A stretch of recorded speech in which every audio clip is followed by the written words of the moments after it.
Hello everyone, welcome back to Manju's Maths. Today നമ്മൾ discuss ചെയ്യുന്നത് 2024 CSAT-ലെ 4 ക്വസ്റ്റ്യൻസ് ആണ്. അപ്പോൾ ഇതാണ് first question. Weight of 6 boys is equal to weight of 7 girls is equal to weight of 3 men is equal to weight of 4 women. If the average weight of the women is 63 kg, then what is the average weight of the boys എന്നാണ് തന്നിരിക്കുന്നത്. അപ്പോൾ നമുക്ക് കാണേണ്ടത് എന്താണ്? What is the average weight of the boys എന്നാണ് ചോദിച്ചിരിക്കുന്നത്. അപ്പോൾ ഇവിടെ തന്നിട്ടുണ്ട് if the average weight of women is 63 kg ആണെങ്കിൽ average weight of the boys എത്രയാണെന്നാണ് നമ്മുടെ ക്വസ്റ്റ്യൻ. അപ്പോൾ അതിന് വേണ്ടിയിട്ട് നമുക്ക് ജസ്റ്റ് ഒന്ന് എടുത്ത് എഴുതാം. Average weight of women is equal to 63 ആണെങ്കിൽ എന്നാണ് ക്വസ്റ്റ്യൻ. ടോട്ടൽ വിമൺ എന്ന് പറയുന്നത് നമുക്ക് ഈ ഒരു ഇക്വേഷനിൽ നിന്നും എന്ത് കിട്ടും? ടോട്ടൽ വെയ്റ്റ് ഓഫ് 4 വിമൺ എന്ന് തന്നിട്ടുണ്ട്. അപ്പോൾ അതിൽ നിന്ന് എത്രയാണ് ടോട്ടൽ വിമൺ? അവിടെ എത്ര എണ്ണം ഉണ്ട്? 4 വിമൺ ആണുള്ളത്. Total women is equal to 4 ആണെന്ന് നമുക്ക് ഇതിൽ നിന്നും കിട്ടി. അപ്പോൾ ആവറേജ് എന്ന് പറയുന്നത് എത്രയാണ്? ആവറേജ് 63 ആണ്.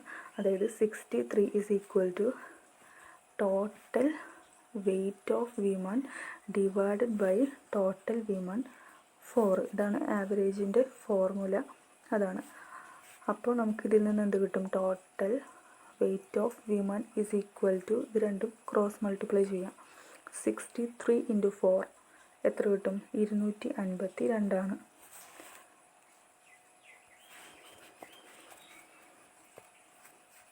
ഓക്കെ, അപ്പോൾ നമുക്ക് എന്ത് കിട്ടി? ടോട്ടൽ വെയ്റ്റ് ഓഫ് വിമൺ എത്രയെന്ന് കിട്ടി? 252 എന്ന് കിട്ടി.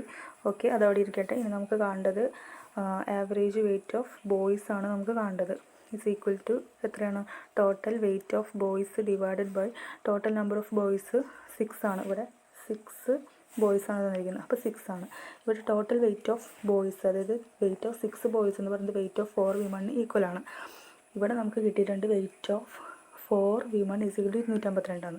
അപ്പോൾ ഇതിൻ്റെ സ്ഥാനത്ത് നമുക്ക് എന്തിട്ട് കൊടുക്കാം? 252 ഡിവൈഡഡ് ബൈ 6 അങ്ങനെ തന്നെ എടുത്തെഴുതി. ഇത് രണ്ട് ക്യാൻസൽ ചെയ്യുമ്പോൾ 42 എന്ന് കിട്ടും.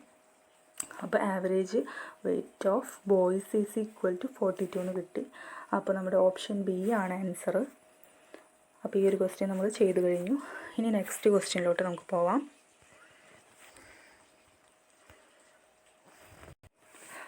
അപ്പോൾ ഇതാണ് നമ്മുടെ നെക്സ്റ്റ് ക്വസ്റ്റ്യൻ. അപ്പോൾ ഈ ഒരു ക്വസ്റ്റ്യൻ എന്താണെന്ന് നോക്കാം. Let X B A 2-digit number and y be another 2-digit number formed by interchanging the digits of x. If x plus y is the greatest 2-digit number, then what is the number of possible values of x എന്നാണ് question. അപ്പോൾ നമുക്ക് ക്വസ്റ്റ്യനിലോട്ട് പോവാം. ഇവിടെ X B A 2-digit number എന്ന് തന്നിട്ടുണ്ട്. അപ്പോൾ എക്സിനെ നമുക്ക് എങ്ങനെ എഴുതാൻ പറ്റും? എ ബി എന്ന് പറയുന്ന ഫോമിൽ എഴുതാൻ പറ്റും. അതായത് 10a + b ഇതാണ് 2-digit നമ്പറിൻ്റെ ഒരു ഫോം. ആൻഡ് വൈ എന്ന് പറയുന്നത് another 2-digit number formed by interchanging the b എന്നാണ് തന്നിരിക്കുന്നത്. അപ്പോൾ വൈനെ എങ്ങനെ എഴുതാൻ പറ്റും? B A. ജസ്റ്റ് ഇത് രണ്ടും ഇൻ്റർചേഞ്ച് ചെയ്യാനാണ് പറഞ്ഞിരിക്കുന്നത്. അപ്പോൾ എങ്ങനെയായിരിക്കും? 10b + a എന്ന് കിട്ടും. അങ്ങനെയാണെങ്കിൽ if x plus y is the greatest 2-digit number ആണെങ്കിൽ what is the number of possible values of x എന്നാണ് ചോദിച്ചിരിക്കുന്നത്. അപ്പോൾ എക്സ് പ്ലസ് വൈ എന്ന് പറയുന്നത് എന്താണ്? ഗ്രേറ്റസ്റ്റ് 2-digit നമ്പർ എന്നാണ് തന്നിരിക്കുന്നത്. അത് എത്രയാണ്? 99 ആണ്.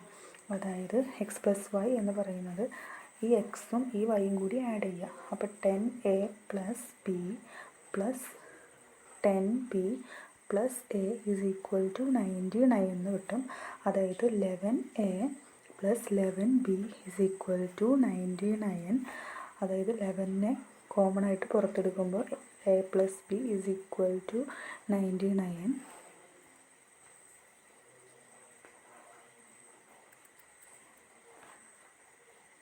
അപ്പോൾ നമുക്ക് എന്ത് കിട്ടും? a + b is equal to 9 എന്ന് കിട്ടും. 9 എന്ന് കിട്ടും. നമുക്ക് എക്കും ബിക്കും ഏതൊക്കെ വാല്യൂസ് പോസിബിൾ ആണെന്ന് നോക്കാം. If a is equal to 0 ആണെന്ന് വിചാരിക്കുക. എ ഈക്വൽ ടു 0 ആണെങ്കിൽ അത് പോസിബിൾ ആണോ നോക്കാം. എ 0 ആയിക്കഴിഞ്ഞാൽ നമുക്കറിയാം എക്സ് എന്ന് പറയുന്നത് നമ്മളെങ്ങനെയാണ് എടുത്തത്? എ ബി എന്നാണ് എടുത്തിരിക്കുന്നത് അല്ലേ? അപ്പോൾ എ 0 ആയി കഴിഞ്ഞാൽ 0B എന്ന് വരും. 0B എന്ന് പറഞ്ഞു കഴിഞ്ഞാൽ ടു ഡിജിറ്റ് നമ്പറിൽ ഫ്രണ്ടിൽ 0 വന്നു കഴിഞ്ഞാൽ എന്തായിരിക്കും, ബി മാത്രമായിരിക്കും. അപ്പോൾ അതൊരു 1 ഡിജിറ്റ് നമ്പറാണ്. അപ്പോൾ 2 ഡിജിറ്റ് നമ്പർ ആവില്ല. അപ്പോൾ എ = 0 എന്ന് പറയുന്നത് പോസിബിൾ അല്ല. അപ്പോൾ നെക്സ്റ്റ് നമ്മൾ വാല്യൂ എടുക്കുന്നത് എ = 1 എന്നെടുക്കുന്നു. അപ്പോൾ എന്തായിരിക്കും, ഇക്വേഷനിൽ കൊടുക്കുമ്പോൾ 1 + b = 9 എന്ന് കിട്ടും. അപ്പോൾ ബീൻ്റെ വാല്യൂ എന്ത് കിട്ടും, = 8 എന്ന് കിട്ടും.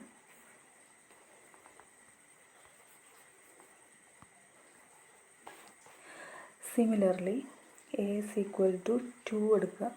അങ്ങനെ വരുമ്പോൾ ബി = എന്ത് കിട്ടും, 7 എന്ന് കിട്ടും. അതിൽ നമ്മൾ ആ ഒരു a + b = 9 എന്ന് പറയുന്ന ആ ഒരു ഇക്വേഷനിൽ ഓരോ വാല്യൂസ് ഇട്ട് കൊടുക്കുക. ഇനി a = 3 എന്നിട്ട് കൊടുക്കുമ്പോൾ ബി എന്തായിരിക്കും, 6 ആയിരിക്കും. a = 4 എന്നിട്ട് കൊടുക്കുമ്പോൾ ബി = എത്രയായിരിക്കും, 5 എന്ന് കിട്ടും.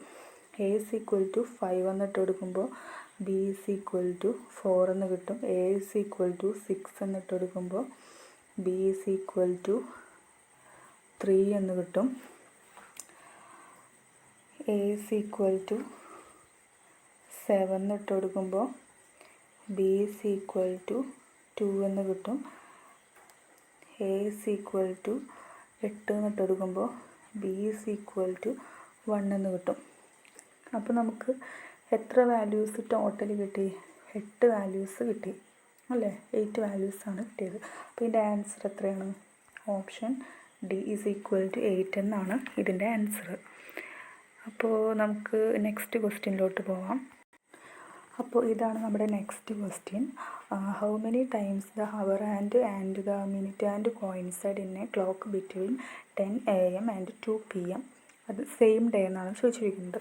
അപ്പോൾ ഇത് വളരെ സിമ്പിളായിട്ടുള്ളൊരു ക്വസ്റ്റ്യനാണ്. അതായത് 10 തൊട്ട് 2 PM വരെയാണ് ചോദിച്ചിരിക്കുന്നത്. 2 PM വരെയാണ് ചോദിച്ചിരിക്കുന്നത്. നമുക്ക് ഓരോന്ന് കൗണ്ട് ചെയ്യാം. 10 തൊട്ട് 11 വരെ ഒരു തവണ കോയിൻസൈഡ് ചെയ്യും. 11 തൊട്ട് 12 വരെ ഒരു തവണ കോയിൻസൈഡ് ചെയ്യും. 12 തൊട്ട് 1 വരെ 0 കോയിൻസിഡൻസ് ആണ്. 1 തൊട്ട് 2 വരെ ഒരു തവണ കോയിൻസൈഡ് ചെയ്യും. അപ്പോൾ ടോട്ടൽ 3 ടൈംസ് ആണ് കോയിൻസൈഡ് ചെയ്യുന്നത്. അപ്പോൾ ഇതിൻ്റെ ആൻസർ ബി ആണ്. സംശയം ഉണ്ടെങ്കിൽ ഒന്നുകൂടി ചെക്ക് ചെയ്ത് നോക്കുക. വളരെ സിമ്പിളായിട്ടുള്ളൊരു ക്വസ്റ്റ്യൻ ആണിത്. 12 മുതൽ 1 വരെ കോയിൻസൈഡ് ചെയ്യില്ല. ഓക്കെ, അത്രയേ ഉള്ളൂ. ബാക്കി ഓരോ മണിക്കൂറിലും ഒരു തവണ കോയിൻസൈഡ് ചെയ്യും. അപ്പോൾ 3 ടൈംസ് ആണ് ഇത് കോയിൻസൈഡ് ചെയ്യുന്നത്. സോ ഇതാണ് നമ്മുടെ ആൻസർ, ഓപ്ഷൻ എ. ഇനി നമുക്ക് നെക്സ്റ്റ് ക്വസ്റ്റ്യനിലോട്ട് പോവാം. ഇതാണ് ഇപ്പോൾ നമ്മുടെ next question. The calendar for the year 2025 is same for. Options നമുക്ക് തന്നിട്ടുണ്ട്. ഇത് ചെയ്യണമെങ്കിൽ നമുക്കൊരു റൂൾ അറിയായിരിക്കും. ഒരു ലീപ്പ് ഇയർ ആണെങ്കിൽ തന്നിരിക്കുന്ന ഒരു ഇയർ ലീപ്പ് ഇയർ ആണെങ്കിൽ ആഫ്റ്റർ 28 ഇയേഴ്സിന് ശേഷമായിരിക്കും സെയിം കലണ്ടർ റിപ്പീറ്റ് ചെയ്യുന്നത്. ഇപ്പോൾ ലീപ്പ് ഇയർ അല്ലാത്ത കേസാണെന്ന് വിചാരിക്കുക.